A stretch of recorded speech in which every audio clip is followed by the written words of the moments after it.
Okay, be honest. Have you ever sat down to watch something light before bed, and an hour later found yourself reading about a closed oil strait, burning tankers in the Persian Gulf, and the fact that Iran's supreme leader is dead? Yeah, me too. Welcome to 2026. This is no longer tensions in the Middle East. This is no longer an expensive pause. This is a hot war. And today we're talking about one thing: money. Who spends more? Who holds out longer? And the most important question, who breaks first financially? Buckle up, because the numbers here made my eye twitch the whole time I was researching this. Let's start with a quick history lesson.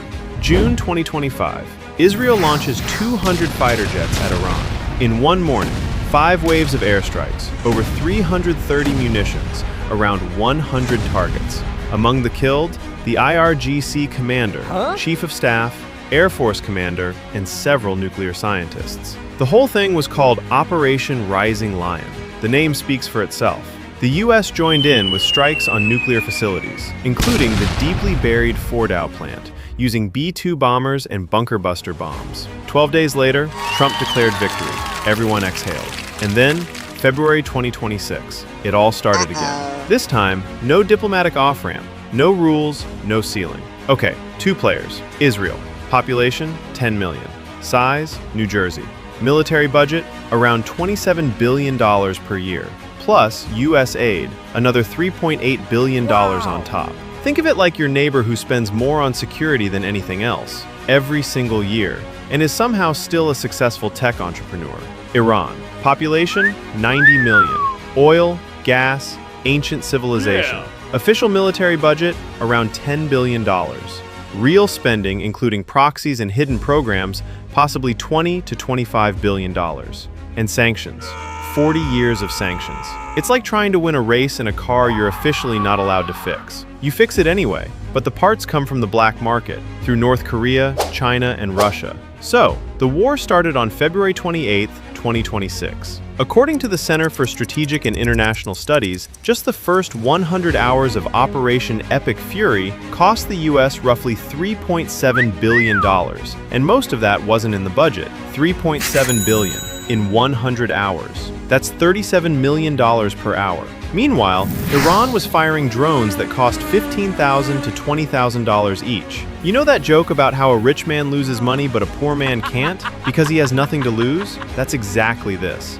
Just way more expensive. This is where the real drama begins. March 4th, 2026. The IRGC announces the Strait of Hormuz is closed. Officially, to American, Israeli, and allied vessels. Unofficially, Iran didn't need a navy, didn't need mines. A few drone strikes near the strait was enough, and insurance companies and shipping firms decided on their own that it wasn't worth going near the place. Genius? Yes. Cheap? Relatively. Consequences? Global catastrophe. Around 20 million barrels of oil pass through the strait every day, roughly 20% of the world's seaborne oil trade. Brent crude prices jumped from around $70 to over $110 per barrel in just a few days. At the peak, $126 per barrel, the highest in 4 years. And this has been called potentially the biggest energy crisis since the 1970s oil shock. The comedy of this whole situation is Europe's reaction. In 2025, the G7 collectively issued a statement: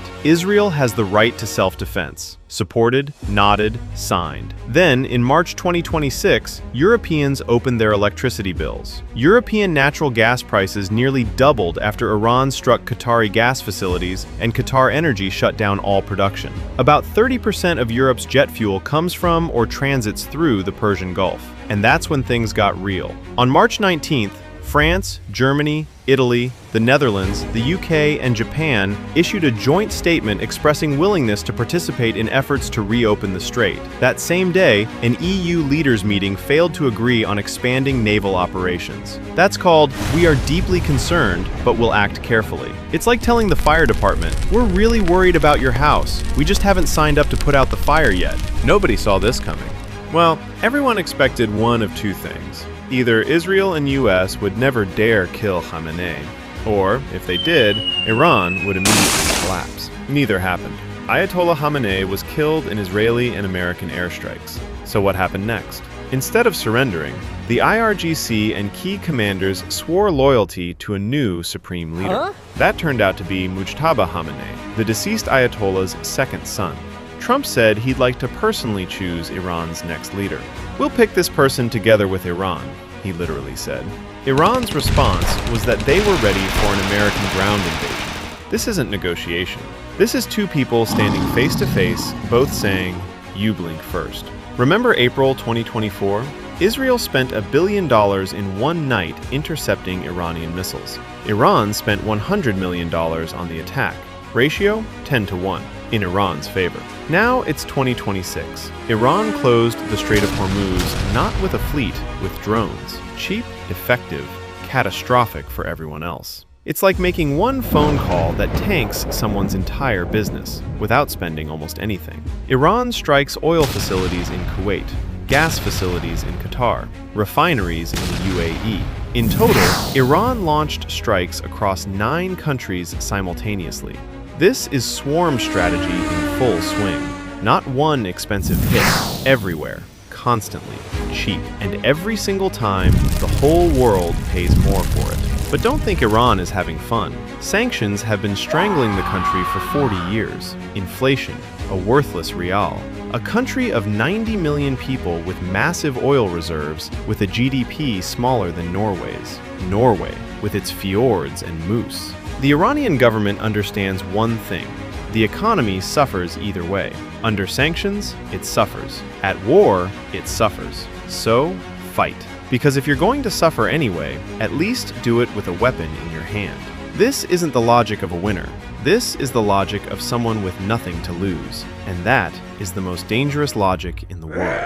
Israel is a different story. Strong economy, high-tech, startups. But the country has been fighting multiple wars simultaneously since October 2023.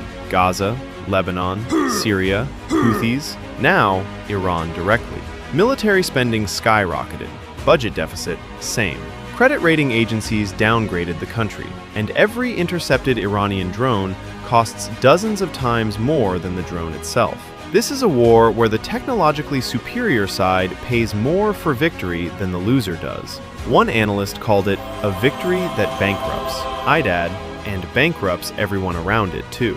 Okay, final score. Israel, technologically superior to Iran, financially more stable. US support, enormous. But every victory costs disproportionately more, and allies are starting to get tired. Iran, economy under pressure for decades. Supreme leader killed. Regime didn't fall.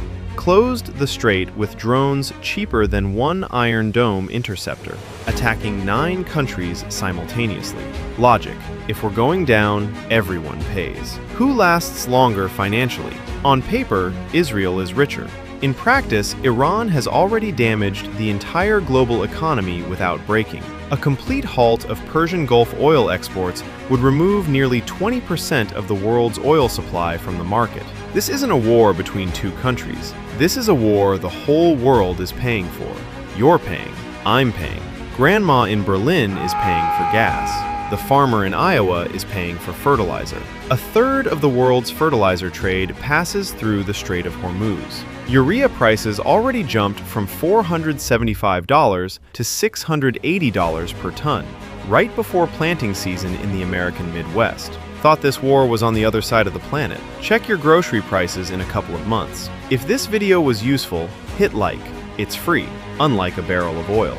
Subscribe to the channel. This is where we break down money, geopolitics, and why all of it eventually hits your wallet. See you in the next video.